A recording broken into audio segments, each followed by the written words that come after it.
hacer esta presentación sobre resecabilidad, operabilidad y del punto de vista, ¿no?, del cirujano en cuanto a las fases del acto quirúrgico.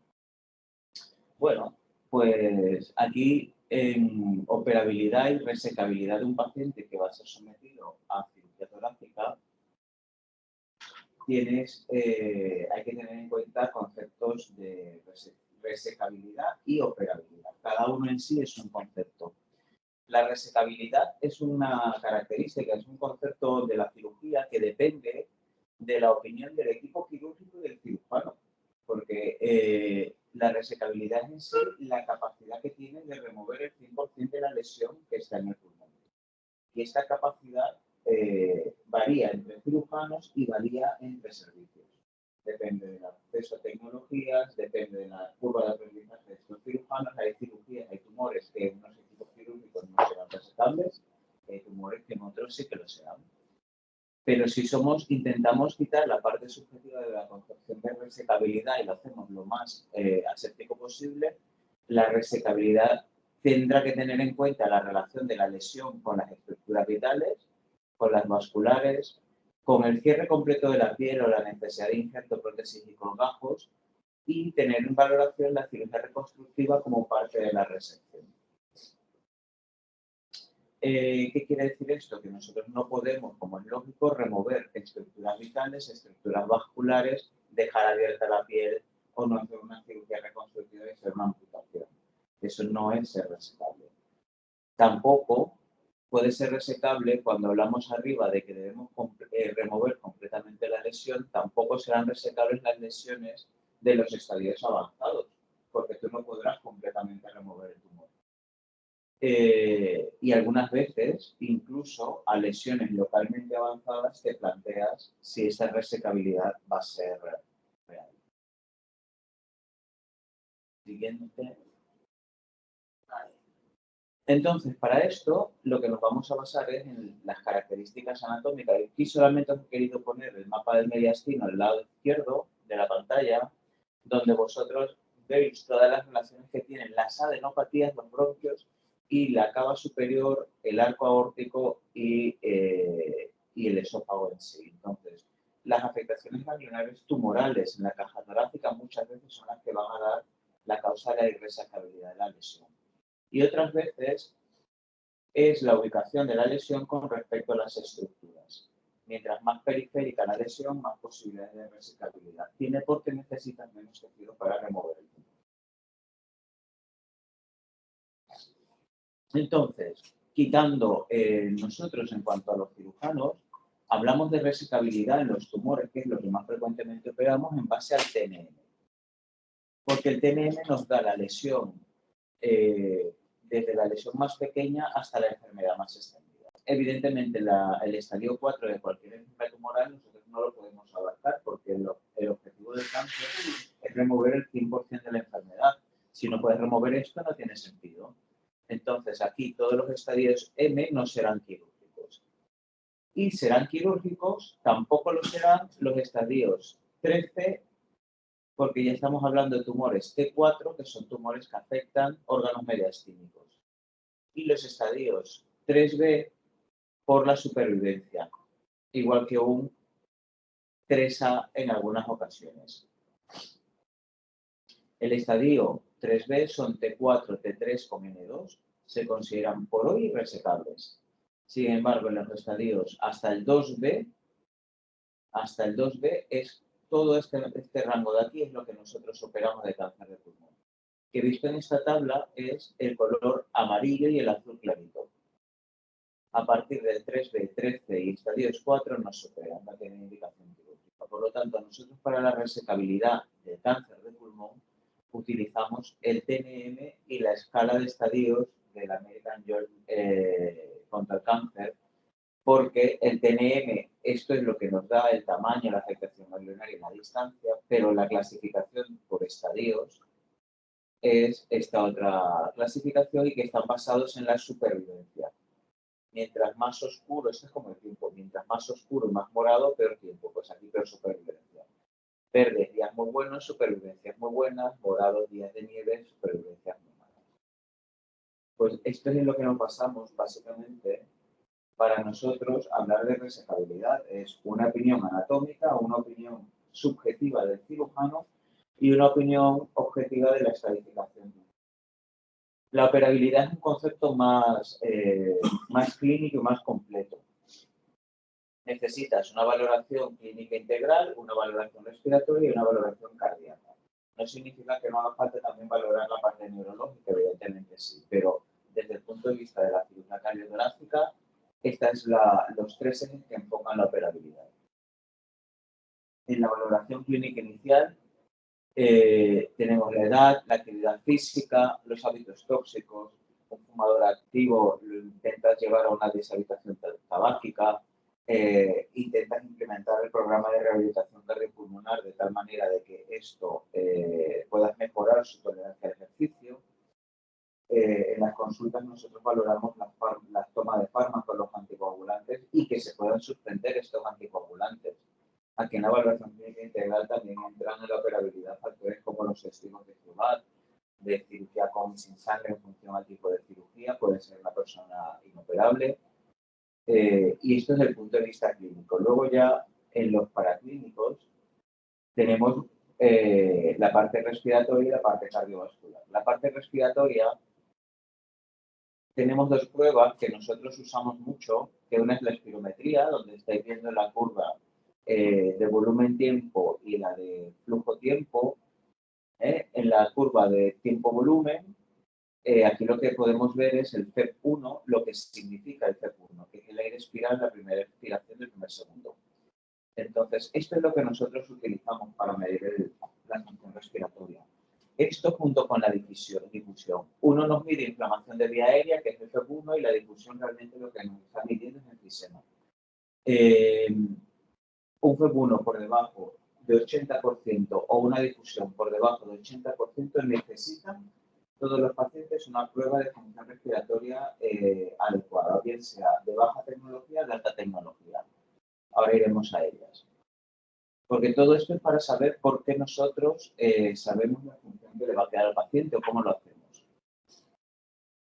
Entonces, por un lado tenemos el valor de la obstrucción de la vía aérea del FEP1, por otro lado tenemos el valor de la difusión, es decir, una magnificación de la enfisema en la difusión, y ahora queremos saber ese valor cuánto corresponde a cada uno de los dos pulmones. Pues para eso está la gamografía de perfusión, que siempre se medirá en porcentaje.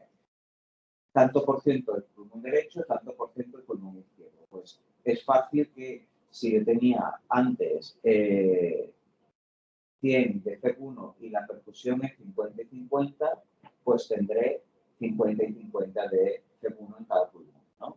Pues esa es lo que te permite la gamografía de perfusión, saber a qué pulmón le corresponde, qué porcentaje de su FEP1 o su difusión, y eso es importante para luego calcular el postoperatorio. Otro detalle de la gamografía de perfusión, en este caso en la resecabilidad, es que todas las lesiones que perfunden menos de 5 o 6% normalmente se consideran irresecables. Pero bueno, esos son datos ya curiosos. Pero una vez hecha la gamografía, ya sabemos a qué corresponde, a qué pulmón corresponde cada FEP1 y cada deleción, tenemos luego la ergospirometría y el walking test. Estas son pruebas que lo que miden son el esfuerzo, miden el consumo de oxígeno y te dan buscan objetivar la situación real del paciente ante un test de esfuerzo. Y entonces tenemos todos estos valores para llegar a una parte que es el cálculo de la función respiratoria. Nosotros nos interesa las dos. Uno, cómo está, y la otra, cómo va a quedar. La cómo está es muy fácil de hacer porque esta finalmente nos la da el laboratorio. Esta pide la espirometría y dice FEP1, 47%. Difusión, 68%. Gamografía de perfusión, 50-50. Y le vas a quitar ahora el lóbulo superior derecho porque la lesión es el lóbulo superior derecho.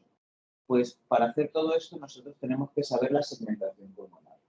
Saber cuántos segmentos tiene cada lóbulo, por lo tanto cuántos segmentos queremos quitar.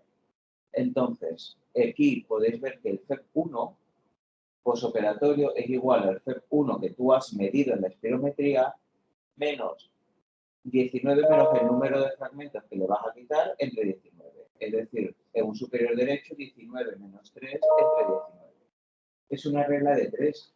Si 19 segmentos perfunden al 80%, 19 menos 3 segmentos, que son 16 segmentos, perfunden X. Y eso es lo que va a perfundir un lóbulo, un paciente, un posoperatorio en lobectomía superior derecha. Esa cuenta se hace con esta fórmula y está basada en la segmentación y el tipo de resección. El tipo de resección es las lobectomías o la neumonectomía, siempre teniendo en cuenta que el pulmón izquierdo tiene un segmento menos que el pulmón derecho, ya que el inferior izquierdo, el segmento 7 y 8, conforman un único segmento en el pulmón izquierdo, que en el pulmón derecho están de formas separadas. ¿Se me tiene alguna duda, alguna pregunta o algo? Entonces, a partir de todo esto, de cuando ya tenemos todas estas pruebas, se han inventado una cantidad de guías clínicas para nosotros poder decidir cuándo usarlas. Entonces, este es el algoritmo de Bollinger, Berruchot, y este es el algoritmo de la STS. La verdad es que estos algoritmos los diseñan, básicamente son anestesistas y neumólogos. Todos estos, los cirujanos, normalmente no participamos, pero no de la misma forma activa, sobre todo anestesia y neumología. Este es el que más se utiliza, el que tenéis a la derecha, mucho más que el de la izquierda, y habla de un riesgo cardíaco alto al de hacer un test de ejercicio cardiopulmonar, intendencia por régimen cardíaco alto, una enfermedad nueva del corazón, una enfermedad que necesite medicación importante, que tenga los indicadores de riesgo torácico revisado elevado, donde, bueno, donde ahí se consideran el TIA, el infarto reciente, el uso de los stents. Pues si esta paciente tiene un riesgo alto, ya directamente al test de ejercicio cardiopulmonar para calcular su consumo de oxígeno. Si no tiene riesgo cardíaco alto, pues le hacemos la espirometría y valoramos de entrada la función pulmonar. Si la espirometría es mayor de 80 o el postoperatorio mayor de 60, se considera bajo riesgo. Es decir, si tú le sacas la cuenta y te queda una difusión o una DLCO más de 60, o de entrada ya tiene más de 80 de DLCO de difusión, ya no necesitas más pruebas y sabes que es un riesgo bajo. Ahora, si la difusión y el FEP1 están por debajo de 30, le haces el test de ejercicio cardiopulmonar sabiendo muy seguramente que este señor no será resecable. ¿Y qué pasa con los pacientes que están en este punto intermedio? Pues esa es la cuestión. Cuando tienes a un paciente que está por debajo de 80 de FEP1, que está entre 30 y 60% de difusión o FEP1 postoperatorio, tienes que hacer un test. Primero, recomienda uno no tecnológico, que puede ser el test de acceso de escalera, que es el Remington Test, o el test de Walking Test. Depende del resultado, si sube más de 22 metros o camina más de 400 kilómetros, se considera de bajo riesgo. Pero si él no alcanza y no realiza la escalera o no realiza el Walking Test, entonces debería ir a un test de esfuerzo tecnológico, que es la ergospirometría. En la ergospirometría tendremos el consumo de oxígeno, que lo normal es que sea mayor de 20. Con mayor de 20 no hay ningún problema. Por debajo de 10 tampoco hay problema, porque no se opera. Entonces, en ese sentido, es fácil. Y cuando están entre 10 y 20, lo que se habla es de riesgo moderado. Hay algunos que hacen relaciones de capacidad vital forzada con otras pruebas para afinar un poco más el riesgo. Pero en el riesgo moderado, lo que tenemos que tener en cuenta aquí, ya para indicar nosotros la resección cuando tenemos los pacientes aquí, es el tipo de resección, el tipo de estadio y la supervivencia de la enfermedad. Hay pacientes con que sean resecables y técnicamente resecables, por el riesgo moderado, por la supervivencia que les va a dar la enfermedad, pues no lo operas. Y estos realmente son los criterios de operabilidad, no de resecabilidad, pero sí de operabilidad que usamos nosotros en cirugía. Luego, en cuanto a la función cardíaca, es la otra parte del otro esquema, que es la función respiratoria, la función cardíaca y la valoración clínica. Pues a nosotros nos es importante los antecedentes de revascularización reciente, menos de 3 meses, porque demoramos la cirugía, valoramos los aneurismas vasculares mayores de 5 o 6 centímetros que tienen riesgo de rotura, porque se demora la cirugía pulmonar. En pacientes con una arritmia preoperatoria no controlada también demoramos la cirugía pulmonar. las resecciones intrapericáricas y angioplásticas las tenemos en cuenta, igual que la cirugía sobre las venas pulmonares, porque nos hacen arritmias supraventriculares en el postoperatorio. Y luego, bueno, dentro de la función cardíaca, las escalas de calidad de vida. Luego, todo esto que os he contado de la resecabilidad y la operabilidad es la parte teórica, que esto está en, bueno, toda la guía de anestesia. Hay una guía que está publicada en la revista de Anestesiología y Reanimación, que está hecha con la SEPA, con la SEC y con vosotros sobre la valoración preparatoria en pacientes de cirugía torácica. Pero lo interesante es que todo esto es para luego que sea posible realizar un abordaje quirúrgico de la lesión, que puede ser en VATS, abierta o clásica. Nosotros, que el colapso pulmonar se pueda mantener durante la cirugía, también es importante en la preoperatoria. Por eso los pacientes, cuando ya van muy justos, nosotros también podemos tener una idea de que el colapso pulmonar va a ser complicado. La historia clínica, los antecedentes nos hablan de la cavidad pleural. El tipo de resección que tendremos que hacer no es igual hacer una segmentectomía, una lobectomía, una neumonectomía intrapericárdica o una resección atípica. Las resecciones atípicas, en teoría, no alteran la DLCO ni el FEP1 cuando no abarcan más de 2 segmentos. Por lo tanto, yo creo que son cirugías que en algunos casos están muy indicadas. Y luego, bueno, las lesiones vasculares, las lesiones bronquiales son importantes para nosotros en la resecabilidad. Vemos en el TAC todos los pacientes que puedan ser sometidos a cirugía que tengan riesgo de estas lesiones. Y el objetivo de todo esto es disminuir todo este tipo de complicaciones que veis en las inmediatas, en REA, en planta, como el dolor, la extubación, cada una en sus momentos, pero que el paciente evolucione favorablemente, que evitar la mayor cantidad de este tipo de complicaciones, poder hacer un programa de ERAS con los pacientes bien seleccionados, porque mientras mejor se selecciona el paciente en el preoperatorio, más tasa de éxito de supervivencia y mejor calidad de supervivencia tenga, pues más fácil se hace poder implantar cualquier programa de valoración de altas precoces. Y el objetivo realmente de todo esto es mejorar la supervivencia y todos estos criterios están hechos para disminuir la mortalidad operatoria y perioperatoria, la mortalidad del primer mes, y que el paciente deba ser capaz de recuperar su calidad de vida previa a la cirugía. Por esto, los pacientes que ya sabes que van a quedar con una calidad de vida muy mala por las pruebas, por la ergometría, por todo eso también no es un criterio, porque la resecabilidad no es un criterio porque tiene un gran componente subjetivo, pero sí que lo tenemos en cuenta. Y muchas gracias. Bueno, ya estás hablando, queríamos que nos ilustraras un poco, porque en el día a día de los compañeros nuevos teníamos dudas acerca de qué algoritmo elegir, ¿no? Que teníamos siempre en la escala europea, en la americana, y muchísimos algoritmos, ¿no? Entonces, claro, a veces no encontramos como cuál era el objetivo real que utilizamos nosotros en el hospital. Yo creo que nos ha quedado claro en lo que buscamos y lo que busca de cada cirujano, ¿no? Que es, como dices tú, las guías americanas, las que más utilizamos nosotros aquí. Sí, porque es que las europeas, bueno, las americanas también, ¿no? Pero nosotros ahora usamos la guía del ERAS realmente, porque las americanas y las otras te pasan de paciente que no tiene una función respiratoria óptima a una prueba de alta tecnología. Y nosotros la prueba de alta tecnología la dejamos cuando las pruebas de baja tecnología nos dicen que el paciente no lo tiene, que es el working test y el test de la escalera. Y estos sí son las guías europeas, ¿eh? La guía americana de entrada te lanza a la ergometría. Entonces, es un procedimiento caro que solamente la vas a necesitar cuando tengas realmente un ajuste importante de la función.